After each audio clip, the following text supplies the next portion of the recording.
আপনি গায়ে হাত দিয়ে কথা বলেন কেন? এসআই, আপনি এসআই বিধায় আপনি যে এই যে ঘটনাটা ঘটেছে, সাংবাদিক, এক মিনিট আমরা জানার আছে, এক মিনিট, আমি সাংবাদিক,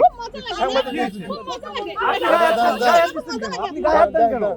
আপনি গায়ে হাত দিয়ে কথা বলেন কেন? আমি অবশ্যই করবো।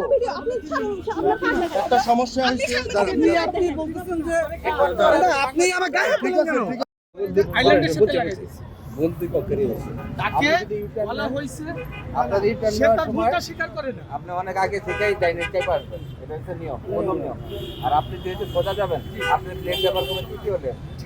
আপনি প্রথম গাড়ি ছিল না, ভুল হয়েছে তো, দুই তখন তো গাড়ি ছিল না, আমি না, এটা বলতে গাড়ি পারেন নেই। এটা বলতে পারেন না, এটা বলতে পারেন না গাড়ি ছিল না। আপনি যখন সোজা যাবেন, আপনি অবশ্যই দ্বিতীয় লেন অথবা দ্বিতীয় লেন থেকে রিটার্ন করবেন। এটা আপনার ভুল, এটা আপনার ভুল। কেন ভুল? আপনি যখন ইউটার্ন নেবেন, আপনি সবার প্রথম লেনে চলে আসবেন, এটা হচ্ছে আপনার নিয়ম। আপনি ওইটাতে ইউটার্ন করে নিয়ে আসতে পারবেন, গেল এটা হচ্ছে। আর আপনি যখন সোজা চলে যাবেন, আপনাকে অবশ্যই দ্বিতীয় অথবা তৃতীয় লেনে থাকতে হবে, আপনি প্রথম লেনে থাকতে পারবেন না।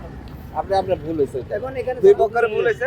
সরি বলুন, সরি, আমি শেষ করি। কথা শেষ। সরি বলুন, আপনি মনে করে উত্তেজিত হওয়ার কারণে আমি উত্তেজিত এই কথা বলেন না। থেকে আপনি মনে বললেন যে ভাই আমার ভুল হয়েছে, তাহলে আমি আপনি উত্তেজিত কিসে আছেন? হওয়ার কিছু ছিল না। আপনি কিসে আছেন? মনে দুঃখ কিসে? নেই। কোন পোস্টে? কোন পোস্টে? এসআই। এসআই, আপনি এসআই বিধায় আপনি যে এই যে ঘটনাটা ঘটেছে, সেখানে আপনি যে প্রশাসনের লোকেও কি তা একটা জনসাধারণের গায়ে হাত স্বরাষ্ট্র মন্ত্রণালয়ের আপনার সাথে করে ঘটেছে। আচ্ছা, এটা কি লিসেন, ওনার সাথে কথা বলেন। মনে দুঃখ রেখেন না। ঠিক আছে। আগে আমি টাচ করছি না, ওর টাচ করছি। আরে ভাই দাঁড়ান, সেটাই জনসাধারণের আপনি গায়ে মনে হাত দুঃখ করা রেখেন ঠিক না, না। বয়স অনেক মুরব্বী মানুষের মতো থাক। ধন্যবাদ।